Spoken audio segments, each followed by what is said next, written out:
Hundreds of thousands of Russian citizens are being deported. Russian leader Vladimir Putin has activated the Russian security forces and the army to ensure border security. Vladimir Putin's claims that he will declare mobilization again have created a big agenda in Russia. The state leaders of Georgia and Kazakhstan have started deporting Russian citizens living in their countries while the war between Russia and Ukraine was going on intensively. The fact that the course of the war suddenly turned in favor of Ukraine caused a major crisis in the Kremlin palace. The attempted coup of Yevgeny Prigozhin, known as a close friend of Russian leader Vladimir Putin, gave Ukraine a big trump card. The beginning of the withdrawal of Wagner soldiers from Ukraine, who have supported the Russian army's occupation of Ukrainian territory since the beginning of the war, has reduced the Russian army to a powerless situation. Although Wagner, Commander Prigozhin, put an end to the coup attempt, Wagner soldiers fighting on Ukrainian territory began to leave Ukraine by terminating their contracts. It is said that about 20,000 Wagner soldiers have left Ukraine in the last week alone. The situation is not good at all. In the cities of Soldau and Bakhmut, where Wagner soldiers are heavily located, according to information obtained from regional sources, the number of Wagner soldiers here has fallen by half. The Ukrainian army, on the other hand, began to significantly increase its attacks on Bakhmut in order to turn the situation into an opportunity. For this reason, 2 different operations were carried out against Russian forces in Bakhmut in the last 2 days alone. The fact that Wagner troops have begun to withdraw from Ukrainian territory is a big problem for Putin, but Putin seems to be having his better days. The news that really shocked Vladimir Putin came from the governments of Georgia and Kazakhstan after the statements of the government of Georgia and Kazakhstan. A nightmarish life began for Vladimir Putin. On the one hand, citizens living within the borders of Russia are trying to flee abroad, while on the other hand, Russian citizens living in Kazakhstan and Georgia have begun to be sent back within the borders of Russia. As the Wagner soldiers who fought for Putin on Ukrainian territory began to leave Ukrainian territory, claims that Putin would declare mobilization again began to come up. Former Russian Prime Minister Dmitry Medvedev, known as a close friend of Vladimir Putin, missed the announcement of a new mobilization in his press speech. Medvedev, who recently expressed that they will include new soldiers in the army, expressed great fear of the Russian people when he stated that they have already started working with the previous partial mobilization decision. About 300,000 Russian citizens were recruited into the army and forcibly sent to fight on Ukrainian soil. After Putin's decision to partially mobilize, hundreds of thousands of Russian citizens sought ways to leave the country. A huge influx of migration has begun to countries neighboring Russia. Russian citizens who started to flee to countries such as Estonia, Latvia, Georgia, Kazakhstan, and Turkey did not want to be sent to the territory of Ukraine. Tens of thousands of Russian citizens began to leave the country again when it was learned that Vladimir Putin would announce mobilization again, with a decrease in the number of Russian soldiers fighting on Ukrainian territory. However, the most interesting event was that Russian citizens living in Kazakhstan and Georgia also began to be repatriated within the borders of Russia. As is known, there has been a decadent tension between Kazakhstan and Russia for months. Russian leader Vladimir Putin has spoken very harshly against Kazakh President November Tokayev after it was learned that Kazakhstan was secretly providing military equipment support to Ukraine. Vladimir Putin threatened the government of Kazakhstan, saying that if Kazakhstan continues to support Ukraine, it will ensure the closure of energy factories that Russian businessmen have established within the borders of Kazakhstan. Such a move by Putin would be a major blow for the Kazakh economy because almost 60% of the energy companies operating in Kazakhstan are owned by Russian billionaires. Kazakhstan, which is connected to Soviet Russia, had drawn its own territorial borders by declaring independence many years ago. Kazakh President November Tokayev reacted very sharply to these threats from Vladimir Putin. Tokayev, who expressed that Kazakhstan is an independent state in its own right, stated that Russia does not have any authority over Kazakhstan. Speaking very calmly, Tokayev's last sentence managed to shock the whole world. He expressed that Russian citizens living within the borders of Kazakhstan will begin to be deported, and they will do everything possible for Russian citizens to return home. While no one expected such a move from Tokayev, these words managed to surprise everyone. Thus, it was decided to expel all Russian citizens who have settled within the borders of Kazakhstan in the last 2 years, according to the statements of Kazakh government officials. Over 60,000 Russian citizens have entered the borders of Kazakhstan in the last 2 years. Thus, all of these citizens will be returned to Russia. President Tokayev immediately began deporting Russian citizens. Kazakh security forces have been activated to intervene against Russian citizens who have not left the country and will cause difficulties. When you look at the border cities of Kazakhstan and Russia right now, you can see queues that are miles long. Tens of thousands of Russian citizens continue to be deported. Another news came from the Georgian government. Georgian President Salome Zurabishvili has not decided to expel Russian citizens, but has begun to implement very strict procedures with the news that Vladimir Putin will declare mobilization again. Tens of thousands of Russian citizens are looking for ways to flee the country due to the fact that Georgia is a neighboring country with Russia. These citizens who want to escape from Russia are heading to Georgia. However, Georgian President Salome Zurabishvili stated in a statement that not even a single Russian citizen can enter the borders of Georgia as it is known. There was a war between Russia and Georgia in 2008, and there has been a great tension between these two countries since then with the partial mobilization decision taken by Vladimir Putin months ago. Thousands of Russian citizens had entered the borders of Georgia. Georgian government officials took some of these Russian citizens into the country, while others were kept waiting at airports in border areas. Now, tens of thousands of Russian citizens have started waiting at the Georgian border crossing in the same way again. However, according to the statements of Georgian officials, Georgia's doors will not be open to Russian citizens this time. Russian citizens living in Kazakhstan are being sent back to Russia's borders, while citizens living in Russia are looking for ways to flee the country. Russian citizens who are in good financial condition are decanting private jets among themselves and fleeing to countries that do not want visas. The fact that Kazakhstan has started deporting Russian citizens has greatly damaged the reputation of Vladimir Putin and Russia. Although Vladimir Putin has been disgraced to the whole world, on the one hand, this is a great opportunity for Putin because the vast majority of Russian citizens deported from Kazakhstan consist of citizens who fled from the partial mobilization decision and went to Kazakhstan. Now that these citizens have returned, Vladimir Putin would be able to get more Russian soldiers with the decision to mobilize, which he will announce again. Aware of this, Vladimir Putin addressed Russian citizens living in Kazakhstan and called for them to return to their country. The first thing Vladimir Putin did was to send Russian soldiers to the border crossings of Kazakhstan.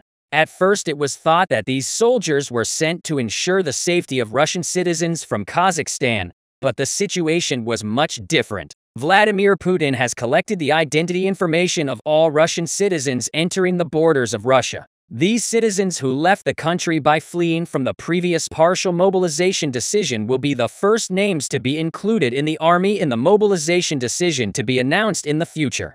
Putin is almost punishing his own citizens with this act. However, nothing can be done for these people because the government of Kazakhstan has taken the decision to deport them.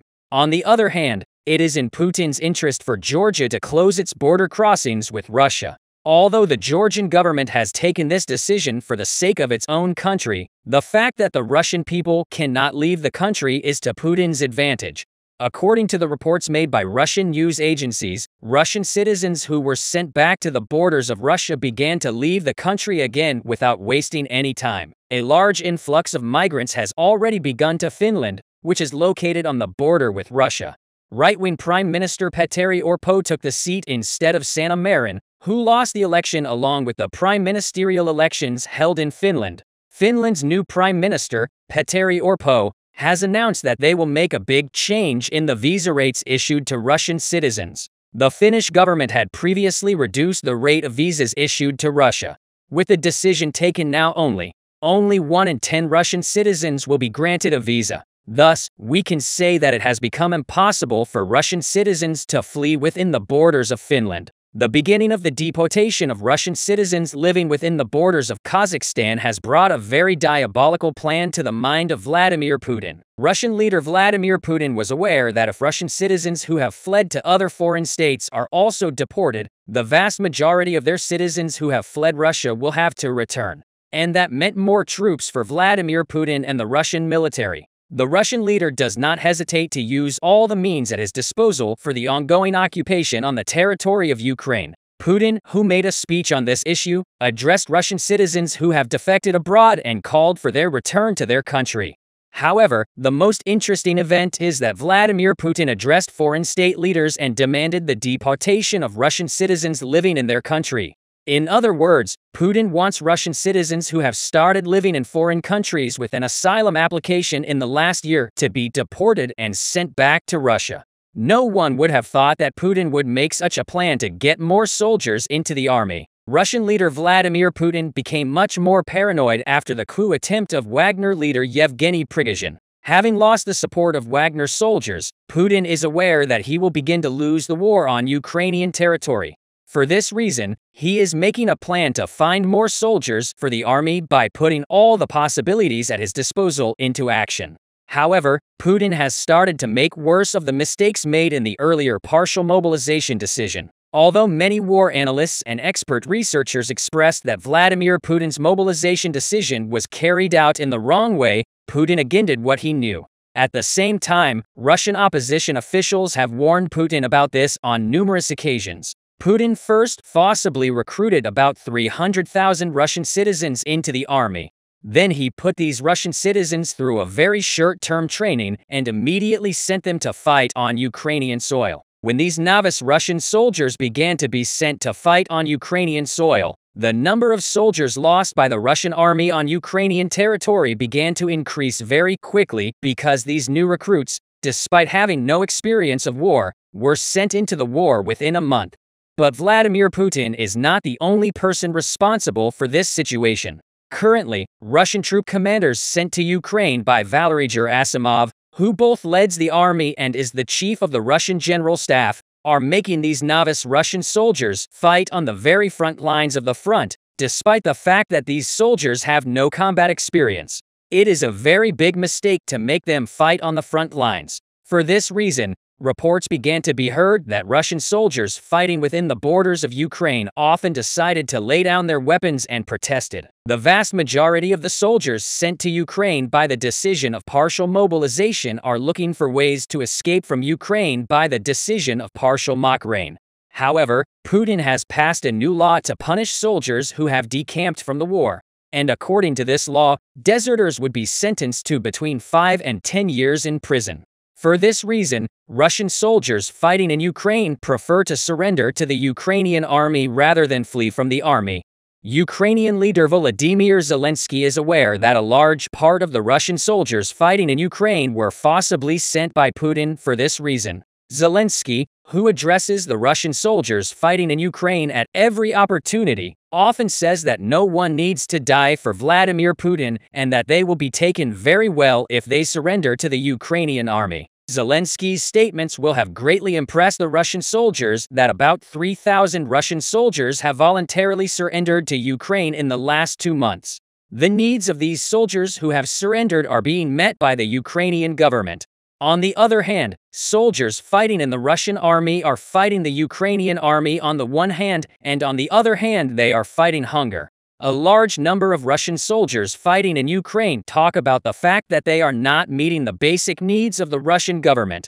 Russian soldiers who say that they have to be fed with 1 meal a day complain about this situation quite a lot. Although these news are not shared within the borders of Russia, the world press covers these news.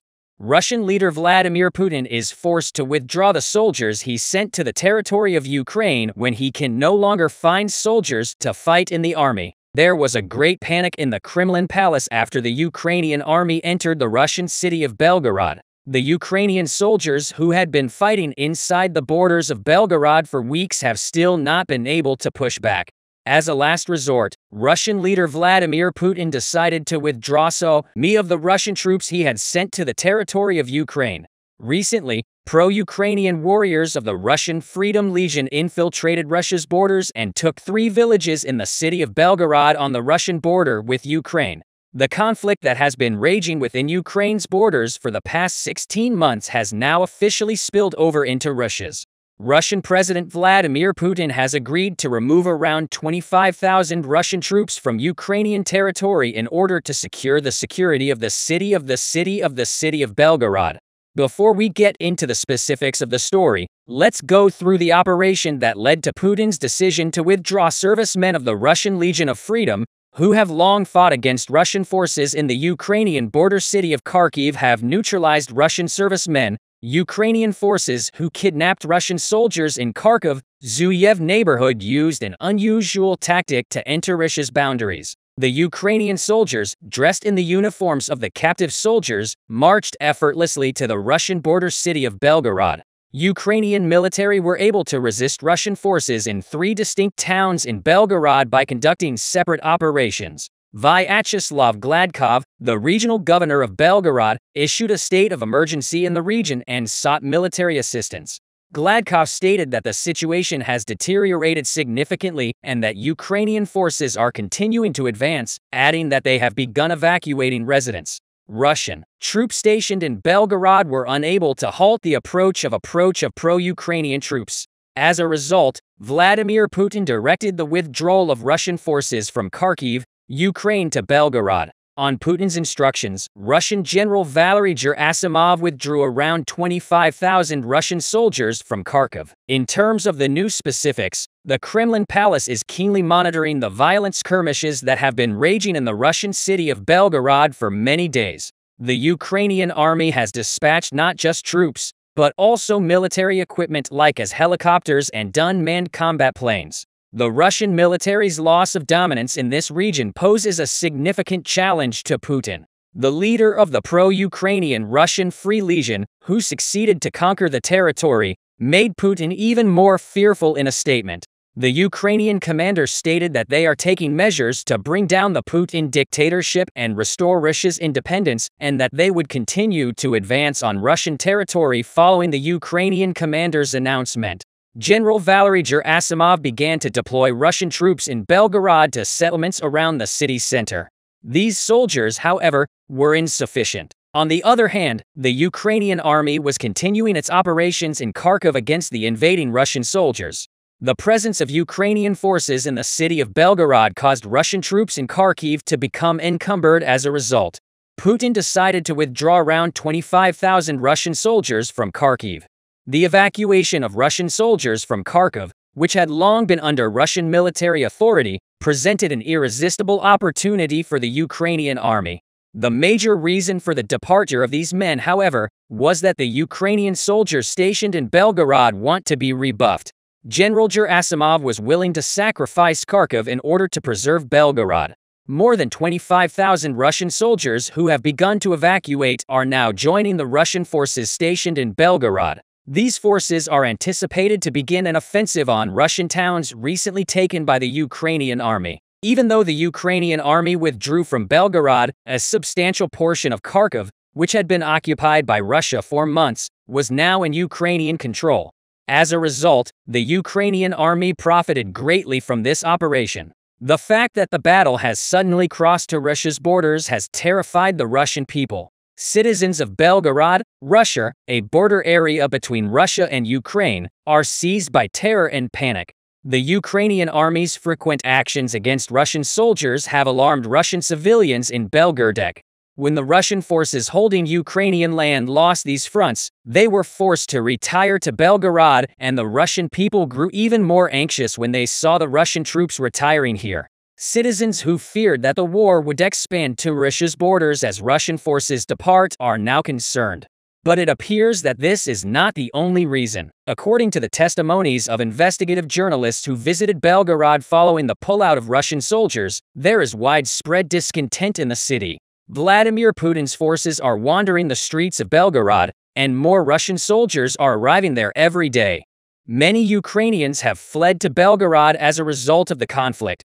Locals in Belgorod are highly worried by the entrance of Ukrainian citizens and the city's continual power outage.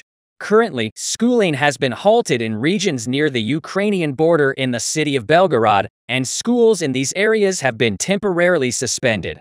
With the growth in the number of Russian soldiers in the city of Belgorod, there is no lack of fighting and noise, and the residents are irritated that these soldiers continuously consume alcohol and fight among themselves. While the situation in Belgorod is this bad, Russian President Vladimir Putin's commitment has lost its meaning. Putin stated that after capturing Ukraine's land, he would enable Ukrainian civilians from the conquered areas to travel to Belgorod and enter Russia's borders, for which they would be compensated. Following Putin's statements, many Ukrainian civilians fleeing the conflict went to the city of Belgorod. But Putin chose to block the border gates because of the disturbance in Belgorod and the influx of migrants. The Russian army has closed the city's gates. Ukrainian civilians who have been queuing for kilometers at the Belgorod border crossing have no idea what to do. While Putin continues to deceive the public by failing to honor his promise to the homeless, Putin has been sending Russian officials to the parts of Ukraine that he has conquered and granting Russian passports to Ukrainian nationals here since the beginning of the war. Putin's major objective in this is to have the world acknowledge the annexation of these cities by conducting an official referendum in the future. Putin has currently seized Ukraine, Zaporizhia, Donetsk, Luhansk and Kherson regions. However, nearly no country recognizes this annexation decision. As a result, Putin intends to hold an official referendum in these areas in the future. More Russian people are required for Putin's agenda. Every month, the Russian president dispatches Russian nationals to these seized territories. Russian nationals accept to dwell in occupied territory in exchange for monthly decrees such as regular salary, land, and houses. While Putin reduces the number of Ukrainian people in the country, he increases the number of Russian citizens he has sent personally.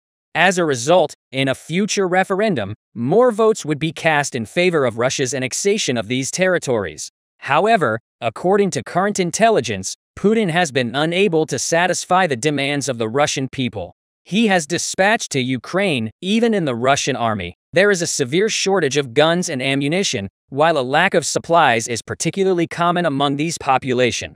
Putin's workers in Ukraine have already begun to strike. Putin dispatched a significant number of Russian employees to Ukraine to help reconstruct the seized lands. However, these employees quit working. According to the reports, the Russian government fails to pay workers' salaries, prompting thousands of people to go on strike. While the Ukraine-Russia conflict was raging, Germany's move reverberated throughout the world. Germany just made an important commitment to assist Ukraine. However, Putin has already begun to threaten Germany over this decision. Ukraine's operation against Russia was a resounding success. The Russian Tsar was completely destroyed during this operation. The Russian soldiers' insufficient equipment continues to cause severe issues with the assistance of Germany. Ukrainian soldiers grabbed the lead in ground attacks and acquired an overall advantage. In recent days, a big operation has undertaken in the Kharkiv region, with Ukrainian military pursuing Russian forces into Russian territory. According to Ukrainian media, a Russian military headquarters near Kharkiv, Mir-Efa, was blown up. Germany's assistance was critical to the success of this massive operation. However, the Russian control of numerous places continues, and Ukrainian troops are not succeeding everywhere as a result. Every day, more people throughout the world call for an end to Putin's cruel war practices. However, the devastation caused by this pointless conflict has already begun and many people and troops have died. Germany just stated that it will provide significant aid in ending the conflict in Ukraine. Leopard 2 tanks will be sent as part of this aid. One key reason for Germany to give this aid is that in addition to supplying tanks, they will also deploy tank-trained personnel to Ukraine for training reasons in their own nation. Germany's specialist tanker trainings, which are expected to contribute significantly to the Ukrainian army, appear to provide Ukraine a significant edge. In response to the incursions in Kharkiv, Ukraine requested that Germany provide Leopard 2 tanks to the region. Following this summons and with the introduction of tanks from Germany, the recognized tank corps began extensive training. During training, many rounds were fired. Russia's T-90 tanks, which have been in use since the Soviet Union's demise, are recognized for being more robust and accurate than many other tanks. However, in the campaign against Ukraine, these tanks were ineffective in comparison to Turkey's Bayraktar unmanned aerial vehicles. During the mission, intelligence obtained from the Bayraktar, sophisticated intelligence collecting skills while patrolling, showed that preparations for the invasion had begun at a headquarters in Kharkov's Merefo area. As a result, the Bayraktar's technological supremacy and striking skills emerged as the most critical aspect of the operation. When the Ukrainian military discovered that Russia was going on the attack, it promptly decided to take measures. Tank training was halted after the headquarters where Leopard 2 tanks were trained was established for defensive reasons. It was projected that the Russian army would strike the headquarters. A day later, in an unexpected move, Russia assaulted a different target. The Ukrainian army chose to carry out the invasion preparation sooner than anticipated. Even Ukrainian soldiers who had not learned to employ Leopard 2 tanks literally were taken aback by this maneuver. The Ukrainian army opted to retire to a safe zone because it expected to fail in a likely offensive against the Russian army's headquarters. Because the Ukrainian headquarters was solely for teaching reasons, its defense mechanism was considered insufficient in comparison to other headquarters. If the Russian army had been successful in carrying out this operation, access to additional headquarters would have been granted. The Russian invaders marched towards the Ukrainian headquarters after leaving Merefo. Despite the fact that the Ukrainian army lacked adequate defense mechanisms, it was expected that it would combat the Russian invaders. As Russian soldiers reached the headquarters, they opened fire with T-90 tanks. Several explosions happened across the headquarters using powerful guns and anti-tank guided missiles. Courageous Ukrainian forces were able to neutralize 1690 tanks. This action was carried out by Russian soldiers with around 30 T-90 tanks. As the conflict continued, he was astonished to hear a missile strike Ukrainian forces' tanks. A T-90 tank was completely destroyed by this missile. When the Ukrainian soldiers looked around, they noticed the presence of 10 Leopard 2 tanks with their consecutive decoys. The Leopard 2s were nearly killing the Russian troops. T-90 tanks in the field because of their PO technology. The T-90 tanks were unable to retaliate and were destroyed. Leopard 90 tanks, which destroyed 14 T-2 tanks and stood out for their superior technology and deconfliction capabilities, sent shivers down the spines of the Ukrainian men defending the headquarters. While it was astonishing that Ukrainian soldiers who had only recently completed their military training could utilize Leopard 2 tanks so expertly, Russian forces began to evacuate after suffering huge losses after 4 T-90 tanks were disabled. The Leopard 2 tanks, which had returned after a protracted struggle, completely defeated the Russian forces. Ukrainian soldiers exhibited their excitement by shouting triumph from the headquarters they were guarding. This valiant operation has once again demonstrated how much the Ukrainian army is willing to give up for the sake of its motherland and independence. The revelation, corroborated by the Ukrainian press, highlighted the effectiveness of such strong Leopard 2 tanks in action. The most stunning aspect of the operation, though, were Putin's statements. Putin said that Ukrainian forces would struggle to handle these tanks because their training was insufficient. Russian President Vladimir Putin stated that the tanks employed in the last operation included German trainers. Putin's statements enraged Germany, and he even threatened the country before completing his address. Putin's speech has far-reaching consequences throughout the world. The German Ministry of Defense, on the other hand, stated that the instructors were solely there to train in tanks. According to combat specialists, a soldier who had not yet completed his training could not carry out such a delicate strike while all of this was going on. Putin infuriated Germany even more. Russia's insufficient fighting technology has once again cost it and its leadership dearly in a high-profile operation. While Putin's rigid stance against innovation generates major issues, his deployment of Soviet-era weapons and tanks in the fight causes significant casualties in the region because Putin's war management is so poor. Russia appears to be losing rather than winning from the occupations he has sustained throughout Ukraine. According to military analysts, if Putin's planned invasion does not finish soon, it might mark the end of Russia. Campaigns in favor of Ukraine are ongoing all across the world. Ukraine has come out ahead of Russia due to the proper utilization of help. Since the commencement of the war, Ukrainian forces were also able to clear themselves of occupying Russian soldiers in numerous places of their land by making the most use of all available help. Every day the Ukrainian army maintains a strong mental condition and wins fresh triumphs. Zelensky remarked that the fight is going well because of the brave Ukrainian troops' independence and passion for their nation. The Russian people, on the other hand, are sick of the war, and demonstrations and rioting are spreading across the nation. Putin continues to wage this conflict unilaterally, forsaking the lives of countless people in order to achieve his selfish goals. Putin's decision has triggered a massive economic catastrophe across the country, with no clear resolution in sight. The first year of Putin's war, which was supposed to last a week, has ended, and Russian citizens are now calling for Putin's resignation due to the severe conditions. Several troops were believed to have deserted the service. The troops revealed that owing to their country's economic and social issues, it had become even more difficult to be a soldier, and they had begun to plan a rebellion fearing a coup. Putin continues to detain those troops he considers dangerous in order to retain military power. According to reports, troops are present in the great majority of Russian jails. Putin maintains his threats despite international condemnation. Many war analysts say that if the war between Russia and Ukraine continues in this way, the Russian army will have to return from Ukrainian territory with a major defeat. But the real big blow for Putin will be the blow to the Russian economy. Even now, inflation rates in Russia are increasing and the Russian economy has entered a turbulent period. It is a matter of great curiosity how much longer Russian leader Vladimir Putin can withstand this situation as the United States and European countries continue to support Ukraine. It seems impossible for Russia to win this war.